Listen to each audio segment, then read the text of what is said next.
the best character artists in the world do not just paint pretty pictures, they solve problems. Like 99% of character art is not making a beautiful painting. It's trying different aesthetics and silhouettes and trying things out, and how well does this read in game. It's like, it's not pretty work, but it's a work that actually helps us make the game. You're listening to the CG Spectrum podcast. CG Spectrum College of Digital Art and Animation offers specialized career training for the film and game sector. Join our hosts, Career Development Manager Maxine Schnepp and CGS mentor Justin Molman, as they chat with industry experts doing cutting-edge work in film and games. Now, on to the show. So last week I talked to Alex Beddows. He's a buddy. He's worked in environment art for about 10 years, from mobile games to AAA studios. Currently, he's a senior environment artist over at Respawn Entertainment, and he's worked on titles such as Scavengers, Godfall, and PS5. And he's worked over at Microsoft Initiative as well as a handful of other studios. The way he got into the gaming industry was his passion for creating a podcast to learn more about it, which led him to meeting new people, learning new skills. He just kind of forged his own path. Beyond that, he also shoots photography, which is a shared hobby that we both have. So it's a great discussion, and hope you can tune in. I've had like a real roller coaster, weird trajectory in this industry, because right from the get-go, like when I was learning, I feel like 16, 17, like coming out of college, I did game design at college. I got rejected from all my universities. All of them, and the bit that I find hilarious is I've actually given talks at 3 of the unis who rejected me, and I've got another one in November with a uni that rejected me, and the lecturer at the time was quite rude. And I was like, at that point, I'm like, I might not be. They really put it down, down out on the whole career in game art thing. And I was playing at the time semi-professional rugby and like still trying to pursue that side of things. So like, gamer, it was on a backbone. I was always like kind of working on it on the side, but I was up until like the age of about 21. I was more focused on sport. At one point or another, I decided sport had a backseat, and I'll focus on art because rugby don't pay great. You can't buy a house when you play rugby. So it was like, plus, don't you like having access to your hands and stuff like that? You know what? I touch wood. No injuries. I was fine. I had one bad concussion, and I had a grade 1 PCL tear in my knee, but my hands, I broke a knuckle actually, but it was in my left hand, so it's fine. Yeah, not the mouse hand. No, the mouse hand was fine.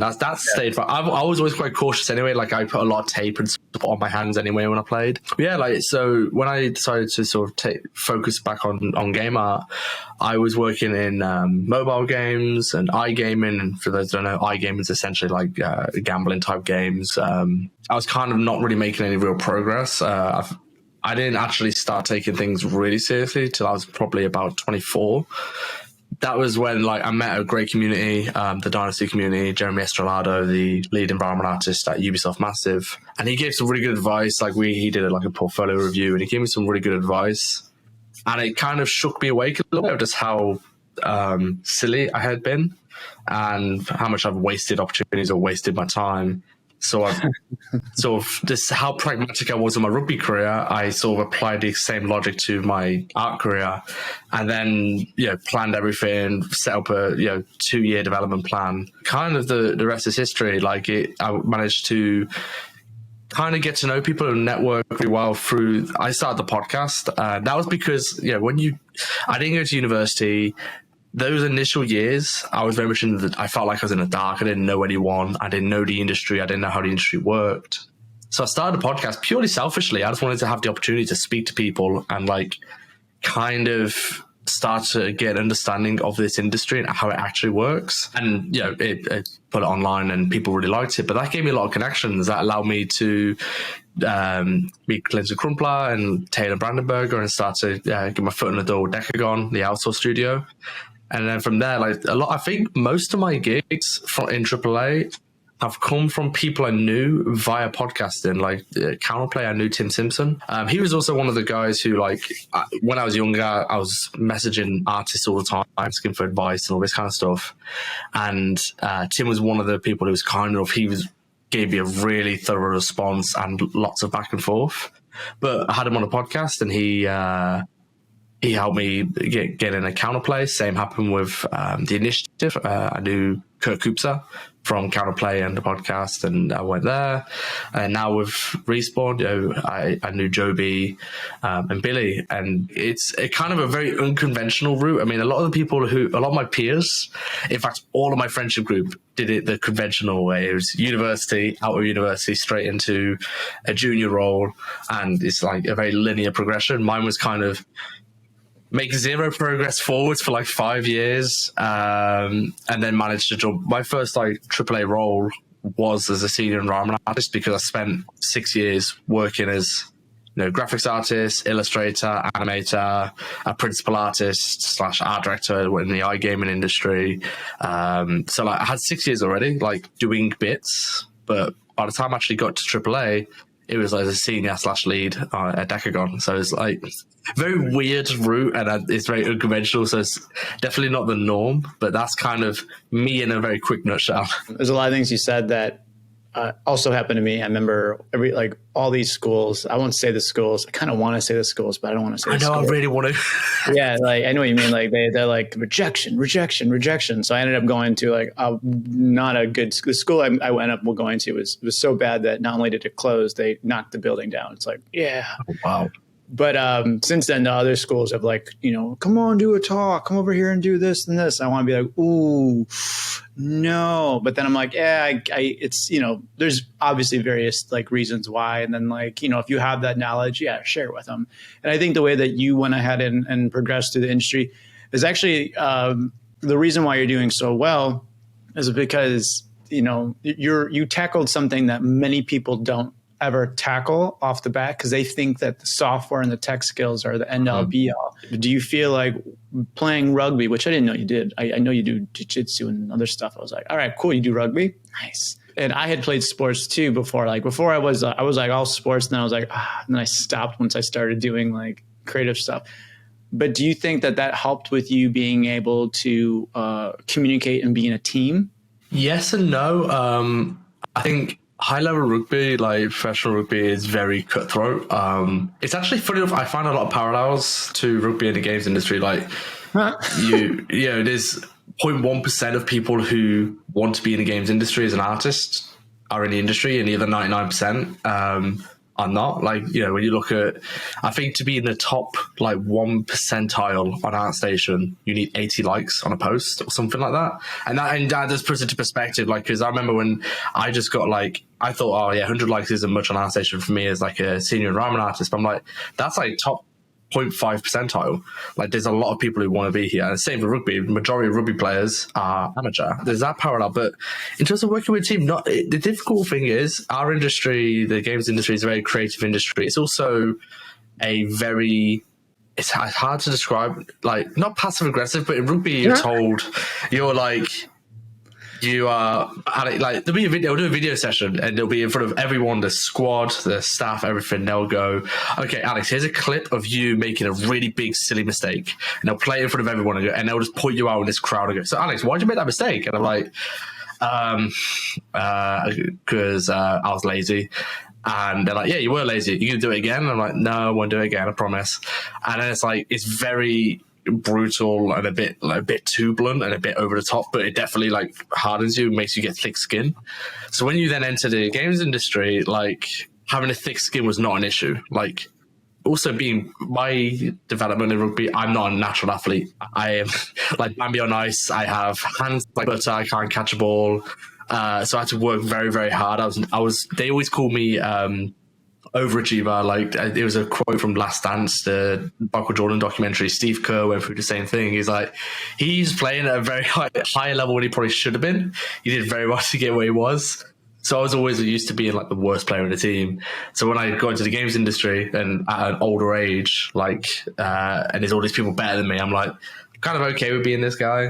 But I think one thing which did translate really well, communication wise, is the ability to give bad news or critique without just complaining. That's probably the biggest thing which has shocked me since being in this industry, is the amount of people. I'll sit in meetings and people will just sit and complain, and there is nothing wrong. There is always stuff that could be better on a project. There's no perfect project.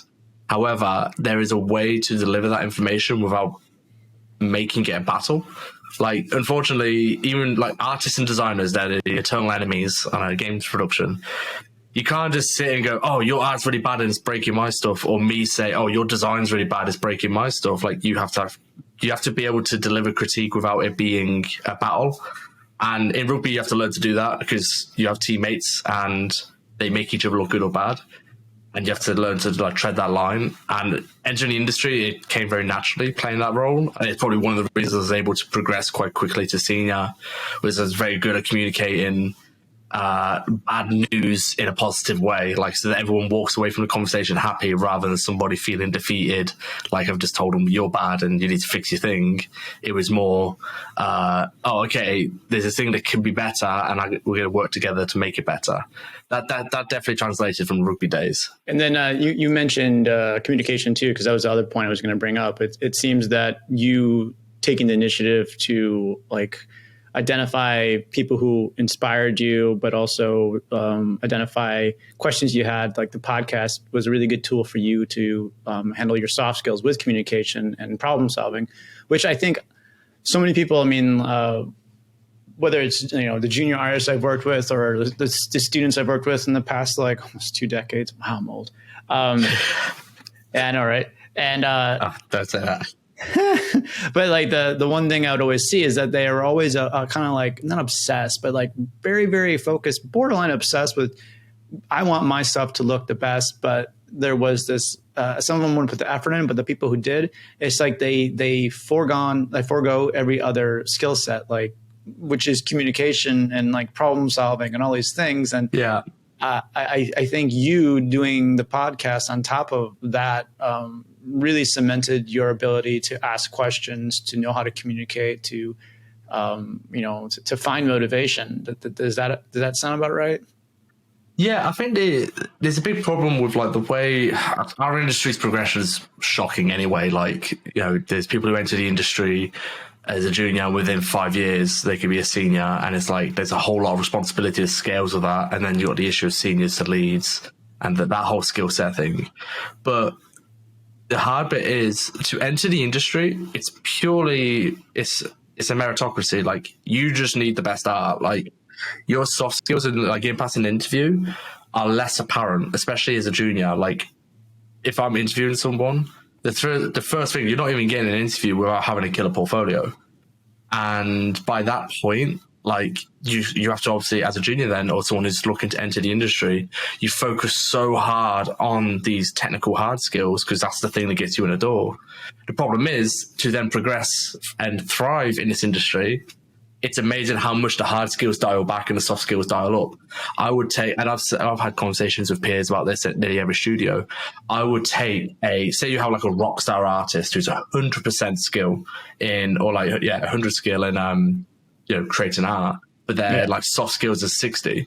And I have this other guy whose soft skills are more like an 80, 90, but their art is like a 70, 80. I'll take the dude with the better soft skills. I'd rather work with a good game dev who is a dev first and sort of artist second, than the guy who is like, oh, I'm a killer artist and just let me just do my thing and that's it. They're the people who are very hard to work with, but they're also the people who tend to stagnate, because the more you progress, the less art you're making and the more you have to deal with people. Like, an art director is not sitting there just making art all day or sketching paintings. An art director is in meetings all day, every day, talking to people, solving problems. I think that's kind of why this happens, is there's a weird balance of entering in the industry is nearly 100% hard skills. Thriving in the industry, it completely turns on its head and your soft skills need to be what come to the forefront. And also soft skills are really hard to develop. Like, it's uncomfortable. I mean, the industry as a whole is majority probably introverted. It's like getting out there, putting yourself out there to talk to people and probably embarrass yourself a few times. I mean, I've watched some of my early podcasts back.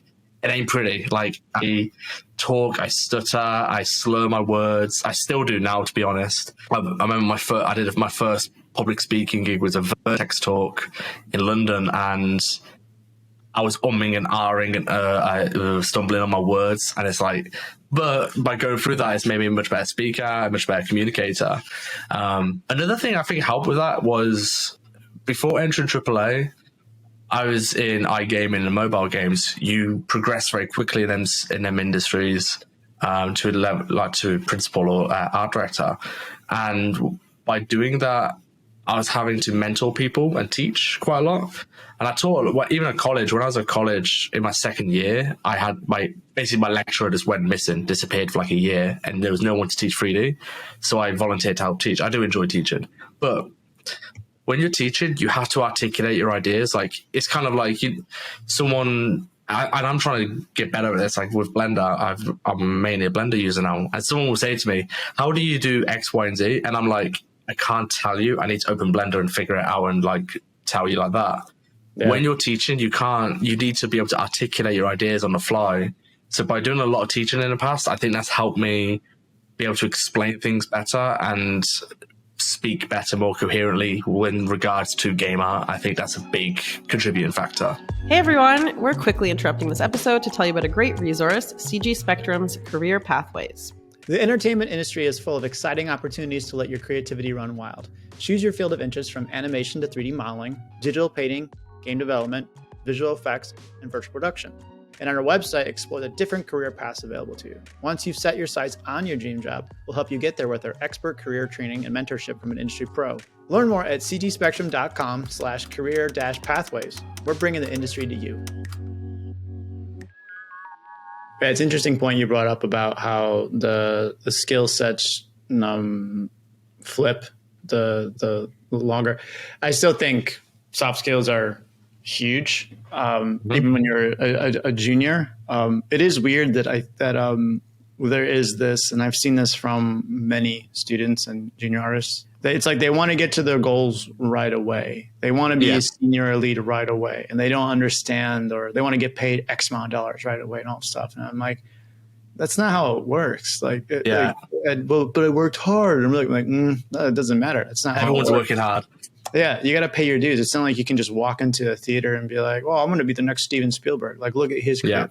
And that to me makes me think that beyond the lack of soft skills they might have in terms of just communication, another one is they don't do the research, which is what I thought was really, really good about you doing the podcast. It's like I strongly do not feel that a majority of people who are younger research as much as they need to. I don't think they're, looking at the websites is one thing, but like go to the actual studio's websites, the career sections, look what they're looking for. Go to LinkedIn. Don't just stalk people or like try to talk to them, but like look at their career paths. Like look at the gaps between how long it took them to get a job after, how long they were a junior artist and all that stuff, other jobs they had beforehand. And I think the big issue with that, and this is just my rant on it, is I think in the past, like 15 years or so, we saw the rise of more gaming schools. And the gaming schools, while they're great, you learn a lot. They're great. They might attract people who may necessarily not want to go to college, and their parents are like, well, you need to go to college. And all right, well, I'll go make games. So maybe their only skill set is they're good at playing games, which is a passive activity. But you look at the people who actually built the gaming industry and visual effects and all that stuff, they had such varied backgrounds from biology, computer programmers, lawyers, all that stuff. So you had people that had soft skills of communication, the problem-solving skills, and all these abilities to collaborate, and then you create magic with that.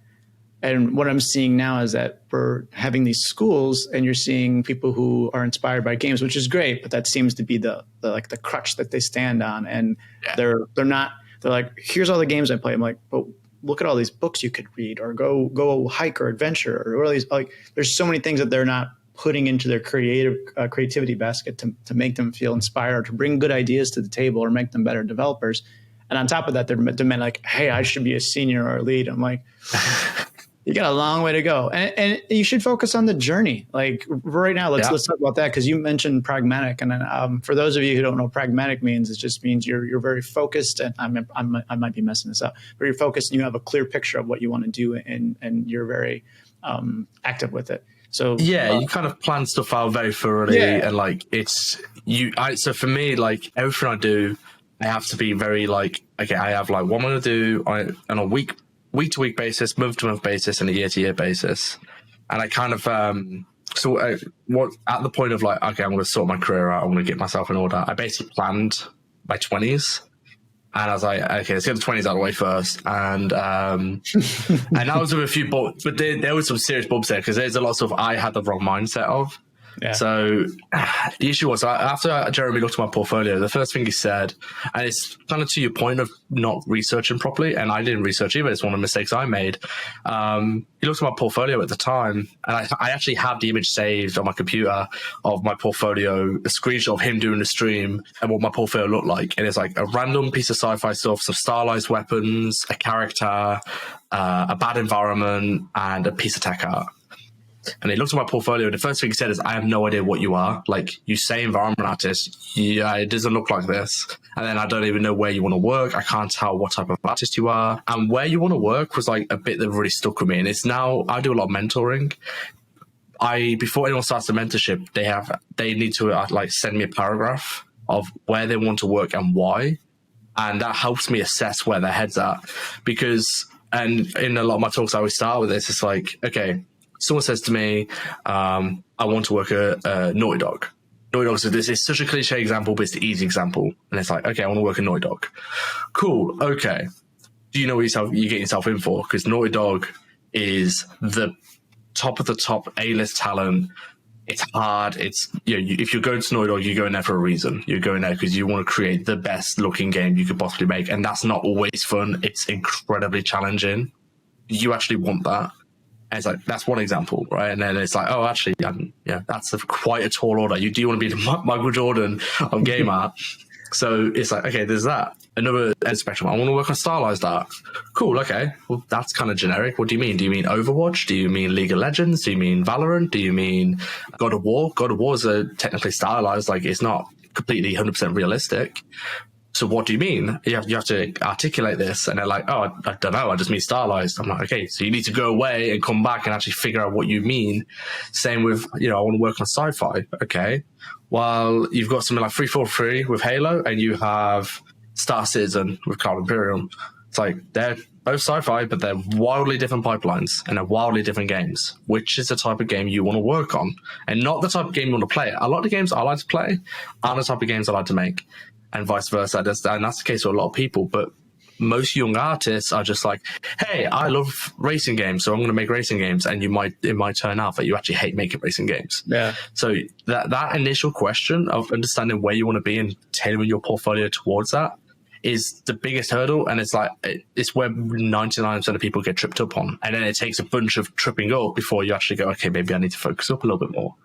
But it's also like, to your point, there's what you like and what you would enjoy working on, but also it's what are you good at? And I had so many people that it's like they have this like their circle of people tell them, oh, your work's amazing, but maybe they don't work in the industry or their relatives or friends. And it's like, no, you need to do the research because your work's not, it's no offense to them. Like your work's not amazing. Yeah. It doesn't mean it can't be. It just means that you've stopped because you've been told that your work's amazing. And then when you go to apply to a studio with this work and you're like, why aren't they responding? It's like, you need to do not only what you're good at. It's not like what you want to do and what you're good at, but also what the industry needs are completely different things. Like everyone, like how many people have you seen, especially younger ones, are like just drawing characters. I want to be a character artist. I'm like, go to ArtStation. Yeah. Everyone wants to be a character artist. Are you as good as them? No. Well, I would suggest maybe a different route getting in there. Start with props or something like that, and then build your way up. Yeah, character art's hilarious as well because the best character artists in the world do not just paint pretty pictures; they solve problems. Like 99% of character art is not making a beautiful painting; it's trying different aesthetics and silhouettes and trying things out. And how well does this read in game? It's like it's not pretty work, but it's a work that actually helps us make the game. And it's also like I think. People start, there's an old line Matthew McConaughey said once at a university graduation. It's a bit cheesy, but it's like he said to him, define yourself for what you are, not by what you are. So like a lot of people are like, okay, I'm a character artist. And it's like, but there's so much and you put you just cut 99% of the industry out when you say that. But if you work your way out, it's like, okay, I know I don't want to do hard surface. Cool. Okay. That's hard surface out of the question. Yeah, no, I don't want to do animation. Okay, cool. And you keep whittling it down, and you get to articulate what you are, by what you are not by, because then you kind of understand why you are what you are. You're not just saying I'm a character artist because I like making characters. It's like, no, I'm a character artist because and there's these things I don't like, and what is it I don't like about them? What is it I like about character? And you sort of get yourself down to this finite point, and you kind of articulate it a little bit better. I think that's something that students also don't realize, and even junior artists and people that are still in the industry. Like you brought up the point that like character artist, for example, is solving problems, but it's like consistent ones. It's going back, trying, going back, trying, going back, trying. And I find this hesitation from people if I would, and this would be junior artists and students and people in the industry as well, like, hey, I need you to go back and do that again. Well, why? I just did it. I need you to do it again. We need to be able to solve this one issue. But why? You know what I mean? There's just lack of... Yeah, it's a reluctance. It's like they have this mindset of one and done. And that one and done is this kind of an arrogant like mindset, in my opinion. You're assuming that if you do it once, it's going to be amazing, and then boom. But then also, if you look at like, if I say, hey, Alex, man, you've got like 2 days to make this prop, and you wait and you do it for the last minute for 3 hours, like you're assuming that prop's going to be amazing right away, as opposed to like, well, I'm going to block out some ideas, see what feels best, and I'll try this iteration and do it again, which is ultimately going to give you the better result, but also it's going to make you have more fun. And it's that whole idea of open and closed, like when you're solving tasks. And I don't think people are more open these days. They're just like, I need to get this done, move it over. Or I'm tired, I want to get this done. And they're losing the fun of it, but also they're assuming that like, I just have to do something once and it's going to be amazing. No, games and visual effects and everything, that's so much creative problem solving and collaboration that it's... So you know how I solved this? Because I had this exact issue, and there was a line my old art director said to me, and because I used to get in this exact mindset, and I used to get so frustrated when he said, like, push it further, push it further, push it further. And I'm like, I can't push it any further. Like, it's impossible. And he said the line, he's like, look, Alex, like, if I'm working on an animation, I could work on it forever if someone let me. Like, art's never finished. It could always be improved. It could always be pushed further. You could always go bigger. You could always go better. He's like, you need to work out how far you need to go with it, and actually why you need to go far enough. Like, so using the art, you're making an environment, right? Mm-hmm. If we're making let's think of a good example, a cave, and it's okay. The player is on like a bridge in the middle of the cave, and they're going towards like an old shack. It's like, okay, all the stuff far away, you don't need to take that to like a beautiful ArtStation post that looks great if I put my face right up against the rock, because it's so far away that you don't need to. How far is far enough with that? Because like I said, you could keep taking that further and further and further and spend days and days and days on this far away asset. And it's like young artists tend to, everything they make in an environment or a level or a piece of art has to be 100% perfect to them. And there's an interesting talk I had with Marcel Scheicher about this. He works on Hunt Showdown. And it's like, if everything's super high quality hero asset detail, nothing stands out. Everything's hero. Nothing draws my eye because everything's of equal detail. We're not leading the player's eye in any kind of way. So being able to go, okay, I only need to take this so far, and actually understanding why, like not just I'm going to take it that far because I can't be asked to go any further. It's no, this is far enough. And then it's by understanding that objectively, like you're making art, this very subjective thing, into a objective thing. So it's like, okay, I needed to read good enough from a third person camera on a bridge. Okay, is that the case? Like, does that work? Does this read perfectly fine? Okay, cool. Let's move on to the next thing. And by being objective about it and actually articulating why something might be done or not done, is a much better way than just going, okay, I'm just going to take it to what I think is arbitrarily done as me, an artist, because it never works. Like, and I get into that mindset now, like on any personal projects or even at work sometimes, it's like, oh, okay, I'll call this done. And then I'll go back and look at it and go, okay, well, what's the purpose of this prop? Oh, it's to do X, Y, and Z. Is it doing both of these things? No? Okay, I probably should go back and do this. Yeah. And it's like, it's a very hard mindset break, but the more objective you are about like your work and your art, the easier you're going to have a time in this industry, because you won't get burnt out as much, and you're kind of like, you know when to call it quits on something. And when I say I'm like pragmatic, I'm like this with all my portfolio art. Like every portfolio piece, it's also made me very good at interviewing, because every portfolio piece has a purpose, like a very specific thing I wanted to get out of it. And once I met that purpose, I didn't really get bogged down and taking it further and further and further. As an example of one of my scenes where I wanted to just like brush up on my ZBrush skills. So I just sculpted tons of rocks. and the lighting isn't great, the textures aren't like incredible. I didn't really texture the assets very well, but I was still happy to call it quits and be done with the project because it ticked boxes I needed it to tick. And I can articulate that when I interview and I talk about that scene, I could reel all this off really easily, and they're like, "Oh wow, okay, yeah, you're really thinking about what you're doing." But no one, young artists don't really think objectively. They're still thinking with their feelings, and this feels right, this feels okay, this is kind of good. And the issue with that is when you're not feeling good about your work, you tend to quit and you tend to just, okay, I'm not going to do this. I don't want to. I don't feel like it. And I think that's where a big problem comes in. People aren't very objective, or like they're not thinking about that art in a very kind of sterile way. Yeah, they're not giving themselves like you mentioned too. Like what you make really depends on a variety of things, like the camera that's being used, there's the lighting, the atmospherics, how many like is there UI, is how many so there's so many things that pop into scene, and this would happen too when I was working on the Mortal Kombat games. You'd have like a little like kind of like bulletin board of like for darts, you have like this little radar coming out of like, all right, everything in the middle gets sculpting, normal maps, like everything that's fancy, and then we take away things, so you're at the very outer edge, and you don't need anything except for just like a diffuse map, because you're not going to be able to see, because like with like all those other smaller details, you need to see light moving across it to really put it out. But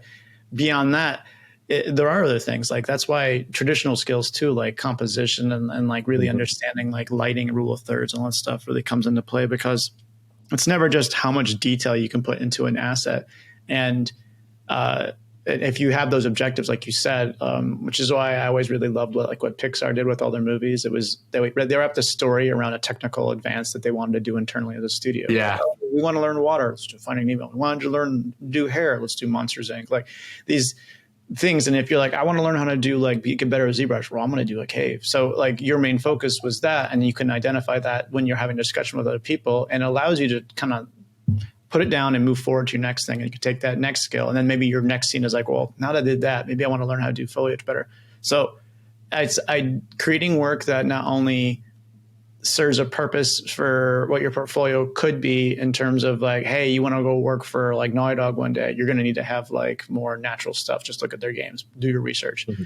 But also like it's like ticking that box of like, you know what? I've always hesitated on doing like ZBrush sculpting with rocks because I've never been good at it. Well, learn, because you're going to have to do it. So just do it. And maybe your goal for the project is not to be the most amazing, but it's like you just want to get one done. Then you do another, then you do another. And like DJ Khaled, another one. Yeah. Just on that point though, like it's hilarious because I tell people, so when I said I made a plan, I literally took a year, because I was applying for jobs all the time. One of the worst things, my worst skill when I started like this whole thing was materials. I was terrible at materials, and I took a year out from doing anything environment based. I stopped applying for jobs. I stopped worrying about it. I stopped worrying about environment art, and I just focused on learning designer for a straight year. Like it's all I posted for a year was just material boards, because I'm learning designer. I'm learning how to make materials, and that kind of focus, like most people think, no, I need to keep applying. I need to keep doing everything.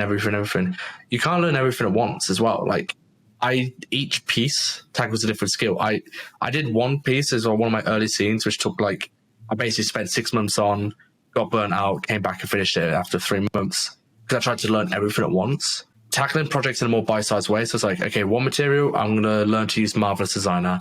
The next material, I'm going to learn to use photo scans. The next material, I'm going to use ZBrush. And then the next material, I'm going to use Houdini. And like, I don't need to use all of them elements in one material. It could just be one component at a time. The exact same with environment art. I'm going to buy a scene online and relight it, and I'm just going to focus on lighting. Then the next scene, I'm just going to do sculpts. Then the next scene, I'm just going to do composition and use like mega scans and just focus on like creating cool compositions. Being way more bite-sized with stuff, and just like I said, it's very pragmatic way of tackling it. Like, okay, here's a checklist of skills, a project per skill, and that means that project stays small. You manage to maintain momentum, but most students and every mentorship starts the same. Okay, go find a concept and we'll look at it.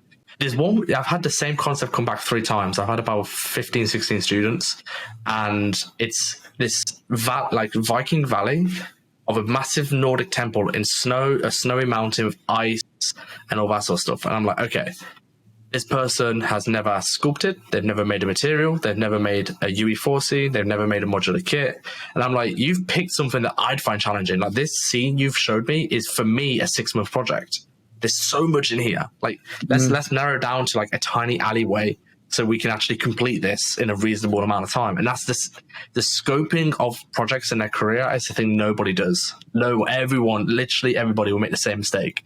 I want to make the biggest, baddest thing in the world and do everything at once and learn everything on this project. And it's like, well, that project never gets finished. And then you hate yourself after, and you think you're shit, and you don't think you're good enough. And then it's like you go down this death spiral. Yeah. Yeah. And you know, there is those like actual mental, like, you know, serotonin, like, oh, you get that little like kick of like dopamine, like, oh, I feel good that I did something, and it makes you like more like motivated to do the next thing. And again, that kind of comes down to like lack of research. And it seems like you're identifying these skills, but you know, you can literally go to like, again, I'm just going to use Naughty Dog, but you can go to their website, their career section, open up that specific role, and then they list everything they're looking for. And if you don't know those things, then you just do what you said.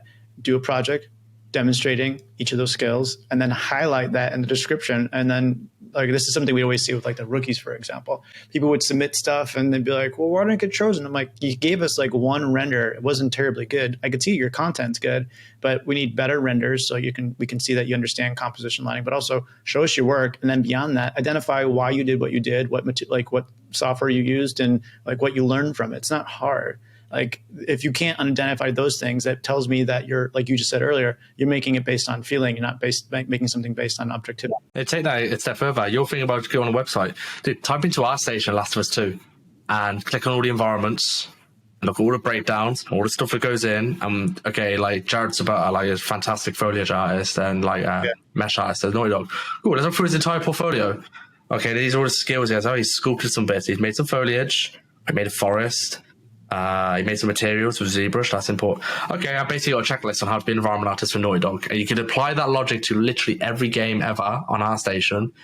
Oh, I want to work on Halo? Okay, let's look at Halo Infinite. Okay, environment artist. Let's look through all their portfolio. I need at least this. This is like bare minimum for me to enter the industry. It's like, it's such a good resource, but nobody does it. No, and that's the reason why I really enjoy ArtStation as well. It is like, it's giving you... it's the ability to share your work. And I know some people are like, well, I get discouraged. I don't want to share my stuff. And they're like, sorry, I don't feel bad for you. Maybe it's me being too harsh, but it's like, everyone starts from someplace. Like, this work is there for you to feel motivated, but who cares? Share what you're doing. Like, I think it's just as impressive to see someone like showcase that they're not doing something well and then have it show the progression. I like that, how like you're talking about how the things that have motivate you, like ArtStation and whatnot, and the podcast, and then I like how that's kind of like turned you into your own path of like finding your way into the industry, and you being pragmatic with like identifying you create things in an objective way, and just really having it be on a skill focus, especially that you took the year off. It's really, really cool. I like that, because a lot of people just, it's a huge risk. And I have another buddy that did that, where he just like, I wanted to get amazing at motion graphics, and he took a year off, and people are like, why are you doing that, man? And sorry, just be clear, it wasn't a year off from what I was working in sports directing kitchens. Like, it's a year off from like rugby. He was still doing other jobs too. I'm not that lucky to be able to just take a year off of work. I don't think anyone is. Yeah. Another reason why I just like always liked what your work was, is we were talking about like just other skills, like traditional skills, and you do photography a lot. And I like just looking at the way that you do photography, I can already tell, like, even if you just showed me a couple scenes that just showed like the ZBrush, but then you showed me your photography and understood your composition lighting, I'm like, yeah, he gets the whole package. Because I think oftentimes people put their heads so far into the tech that they completely forget to look at the world around them for inspiration. So I don't know, when you do photography, how is that like what how long have you been doing that? What motivated you to do that? Only a couple of years. I've always been interested in photography, like subconsciously. Like, a lot of the films I enjoy and a lot of content I took in were like from photography, or at least cinematography backgrounds. But it was from a line, it's funny enough, it's off a Joe Rogan podcast. They were talking about like, as comedians getting inspired. And he said like, the worst thing you could do as a comedian, like, is go and take in other comedians' content to try and get inspired again if you're feeling like you're in a rut. And as game artists, we tend to do that exact mistake. We kind of fall into game art. Like, we'll play games and look at art content and try and get inspired. And it isn't really what inspires you. Like, the way I get inspired if I'm feeling like I'm in a rut is walking around and seeing the city. It was always photography which got me, and really beautiful films. Some people like, Fincher and Villeneuve. There was a point in my career where essentially when I was at Decagon, I went to a lead. And that was a mistake on my part. Decagon was fantastic. This is nothing to do with like Decagon. This is to do with me making a bad decision. I essentially was like, oh, lead, that's a step further than senior. This is going to further my career. Okay, I'll become a lead. Didn't have any skill set. I wasn't ready for it. And I basically I didn't enjoy it, and I ended up taking a backward step and going back to being a senior. And I had sort of reassessed. I got ahead of my sort of 20s plan. My 20s plan was just I wanted to finish my 20s by being close to being a senior in a AAA studio I respected. I managed to get there when I was 27 or 26. So I was like, okay, well, how do I take the next step? I knew I wanted to be an art director one day. That's not an overnight thing. That's not something I can sort of tangibly grab and just do X, Y, and Z and I'll be there. It's a time, the big issue is a time thing. It's a lot of it's experience and people skills and all these very sort of vague soft skills, which I can't touch and I can't objectively do. They just come with time of working in game production. I did though think, okay, I need to level up my ability to understand space. I need to level up my ability to understand aesthetic. And I thought, okay, I love walking around the city and stuff, and I've always loved street photography when I've read books on it. And Liam Wong was a big inspiration for me. I loved his stuff. Mm-hmm. I was like, okay, I'll try it. I'll see how I do. And fair enough, I almost took the camera back. I got the camera. Which camera? I was I got a Sony A7 I no, A7 II. I got an A7 II. I wanted full frame. I had an 85mm lens. And I was shooting. I took it out a couple of times. And the stuff I was shooting was hot garbage. It was terrible. And I was getting really frustrated. I was like, maybe this was a mistake. Maybe I should have took this back. And my wife actually supported me. She was like, tell you what, why don't we go on a walk into town at night and I'll come with you and just see what happens. And I took some of my, still to this day, one of my favorite photos. And it was the sort of kickstart for me to go, okay, street photography is the thing I'm really hot on, especially night photography. I'll really lean into that. And over time, I just kept going and going and going. And now I'm on, I've got a Sony A7R III. I've got there's a big gun locker next to me full of lenses. I've really fell into the hobby. But it's really helped me just kind of understand how a camera works and understand cinematography, understand different focal lengths invoke different moods, and also trying to understand movies. And movies are close to games, they're still cinematic experiences. Yeah. And a lot of the stuff that we instill on the player or the viewer is very subconscious. The choice of camera lenses, the choice of zooms, the choice of color grading, the choice of sound, all contribute to giving the viewer a particular feeling. Yeah. And I was starting to be able to articulate this stuff. Cause I always I knew when I watched video essays, I'd be I understand what you're saying. I get it. I can't look at a piece of content and say that, or I can't create that myself. And now it's more okay, if I want a very intimate shot, I want something that feels very is all I care about is the subject. Okay, I'll use a long focal length, an 85 or 100. I want one where the environment is also a character within the scene. Okay, let's use 35s, let's use 24s, that sort of thing. It's starting to understand that kind of stuff. In a composition of where I frame a character within a conversation and all this kind of stuff is that's what's helped me understand how to actually produce art rather than and I mean produce art as in that high level, I need X, Y, and Z components. How them components are made, I don't really care. And that's kind of from a production point of view. If you're an art director, it's, I know what I want and how I want it to be put together. Artists make the things to make the scene, and we need them to be in the right place and do the right things. Starting to put them pieces together, and I say starting because this is a multi-year project. I need a lot of experience. I need to ship multiple games before I'd be even close to ready to step up to a role like art director. But and the photography and all the other stuff is sort of contributing to me making them active steps towards it. Because I know one thing I realized very early on, I could churn out art all day, every day. There comes a point where more production art isn't gonna just magically make me an art director one day. There's a lot of this nuance I need to understand. And it's slow. It's like a really slow skill acquisition. It's not quick. Compared to like, if I wanted to learn Houdini, I could learn that if I really wanted to in the last 6 months, and to be competent at it and be able to use in production. To learn like all the nuance of photography and cinematography, that takes years of just repetition and putting in the hours. So it's like, okay, well, that's the perfect thing to learn as I'm going along, because I know it's years before I'm going to have the experience to be an art director. So I may as well level up another way, because it's between this and concept art, like illustration. I did illustration at an old job. I didn't enjoy it the way I enjoy photography. I knew I didn't. I already tried my hand at it. But photography still tackles that, or scratches a similar itch, and it's been able to articulate an idea.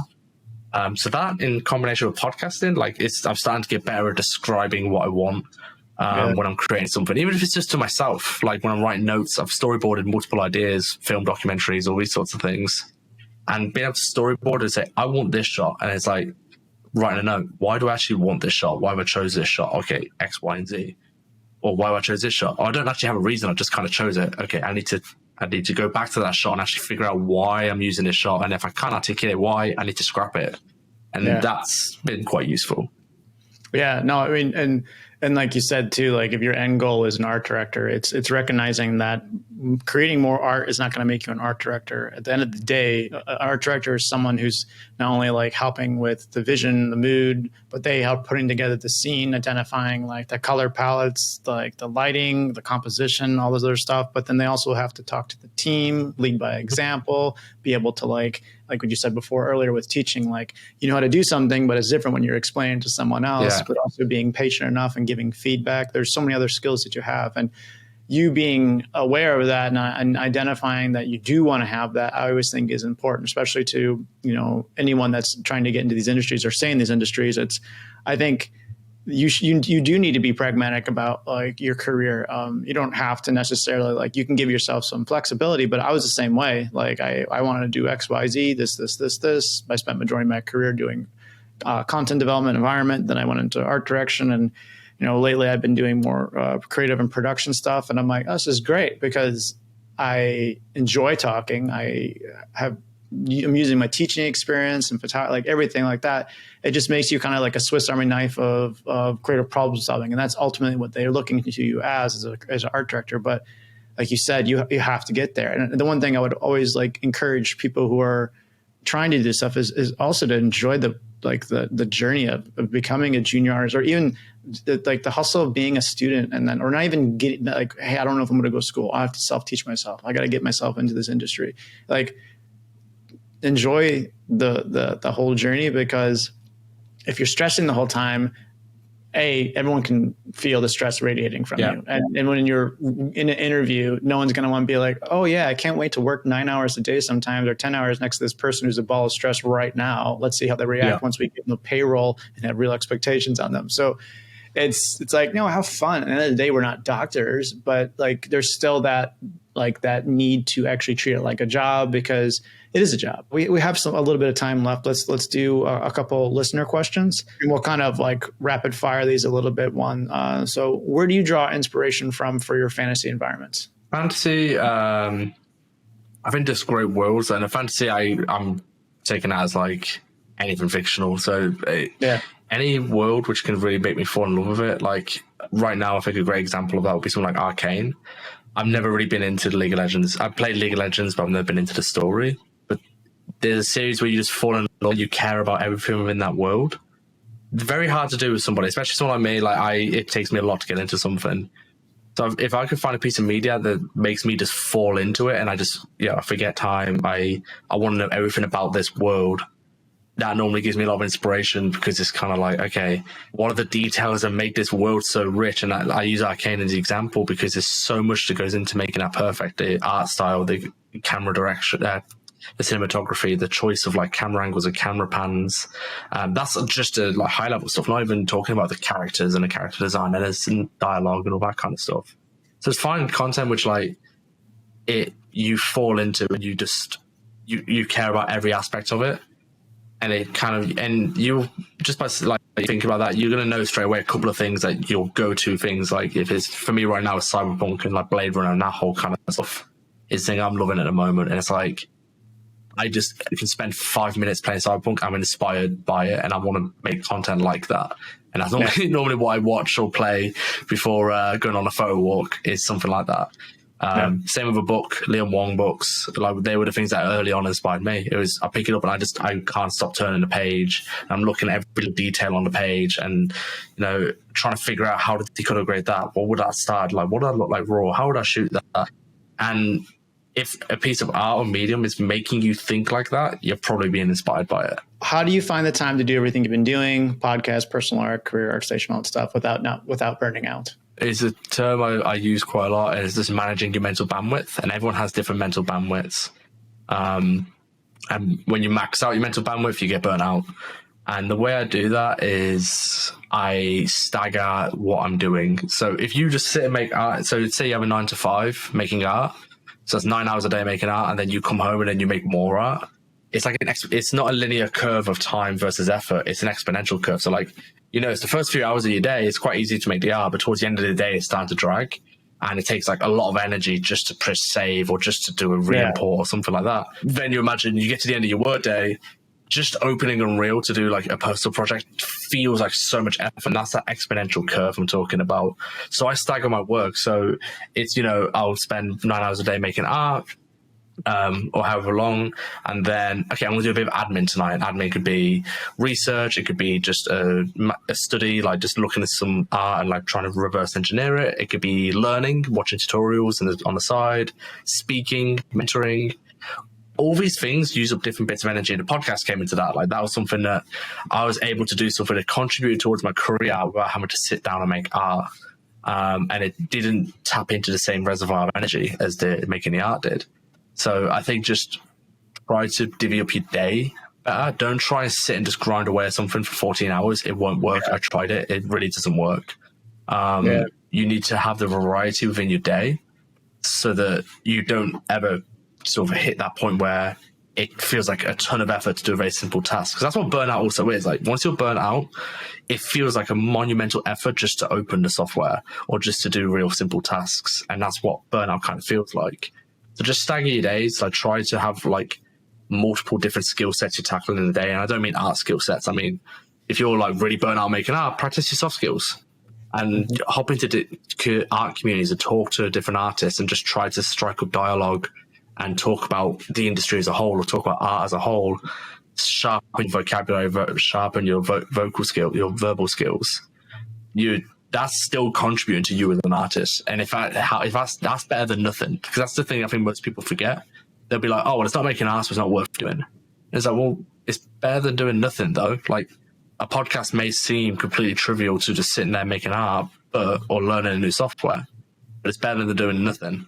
So always just try and do something, even if it seems like trivial, still do it. It's all about balance. I mean, I do something that's the same. It's like the older I got, the more I recognized what time of the day felt like I had the most motivation for answering emails or doing meetings or talking to someone or I found like a spike of energy to do creative work in the afternoon. Then like I wanted to relax. And maybe later in the day, I would do other conversations or do some research. And then also making sure you're balancing that with like taking care of yourself with like, go for walks, exercise, like cook a meal, do something, like whatever you're doing. Just burnout is real though. So I feel like a lot of times, so especially when you're younger in the industry and maybe even older, like you need to put like clear like restrictions on like, hey, I will not answer my phone or look at my computer like these hours of the day or these days of the week. It's like, and don't feel bad about it. Like, why should you? There's a really interesting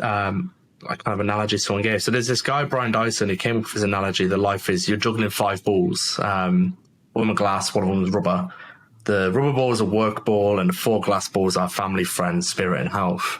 And it's like, you can drop the rubber ball, which is work, and the other ones, but if you drop them, they shatter. And I remember like I heard that thing and I get it, but it felt really a bit too simplified. And a lady called Nora Roberts, during a Q&A, she explained that you're not juggling 5 balls, you're juggling 50 balls.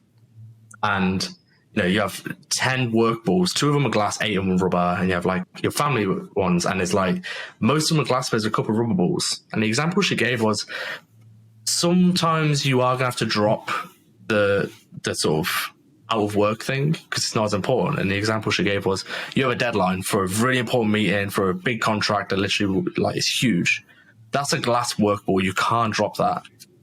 Silly sock day at your kid's school is probably a rubber ball. Like if you had to choose between dropping one of those two things, probably the silly sock day is one you miss. On the flip side of that, doing extra portfolio work after you've worked a full day job is probably a rubber ball. Going to your brother's wedding is probably a glass ball. Which one are you going to drop? Is probably going to be doing the extra portfolio work. And it's you speak to people, especially young artists and experienced ones. Like this is not just a young artist thing, actually.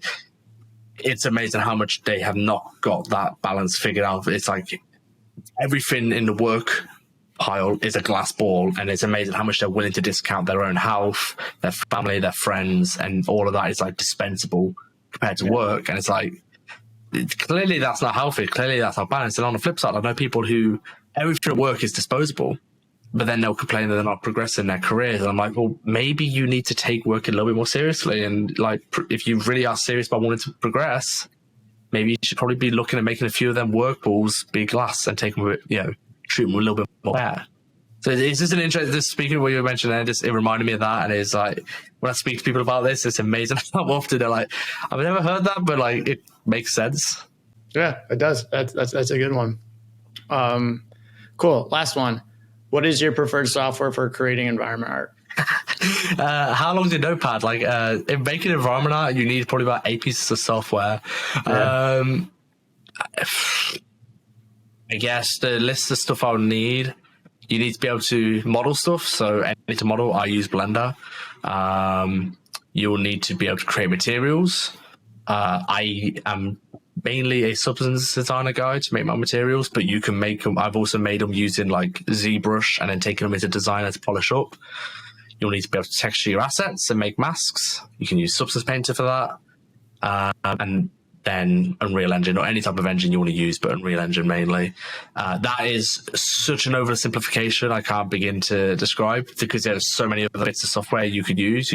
I use Houdini on a daily basis to speed up tasks. I did use Marvelous Designer. You're obviously Megascans in there. I use Quixel. Also, there's some studios where you'll never need to step into some of these pieces of software. Like environment art is a very broad term because there's so many different mediums and different pipelines. But on like the highest possible level, you need an end package, like an end engine. You need a modeling package, and you need a texturing package, and you need something to make tilers with. With those things, you should be able to make a very basic environment, but there's other stuff you could look into to make your life easier. You've given us a lot of information today, a lot of good stuff on like being able to like control and push through your career, how important communication is, just like being more objective with the content you're creating, what motivates you. And do you have anything else you want to say? I mean, like we'll plug you. Like you got a great ArtStation account. We got your Twitter. We got there's so many different links that we'll share on the actual podcast to kind of keep in touch with you. But do you have anything else you want to kind of share with the listeners? No, obviously if anyone's having any issues, I'm very active on all social media. So if you have any issues or you want to reach out, message me on ArtStation. I'll respond to it. I've tried to respond to every single ArtStation message. Don't message me on LinkedIn because that inbox is just dead and buried. So if you want to reach out, if you have any questions about what I've said, reach out on ArtStation. I will respond. Awesome. Alex, thank you. I learned a lot of stuff about you today, and hopefully we can have you on again. Maybe we can do like a fun webinar and just get you maybe open up like one of your scenes and kind of walking us through some stuff too in the future. But yeah, thank you very much for being part of the podcast, and we look forward to having you on again. Thanks so much for the invite. It's been a pleasure. Thanks for listening to the CG Spectrum podcast. For more on this episode, visit us at cgspectrum.com/podcast. Check out our show notes where you'll find links to our guests and more behind the scenes. And if you're enjoying the show, please like, rate, review, and subscribe wherever you're listening, or share this episode with someone who might like it. See you next time.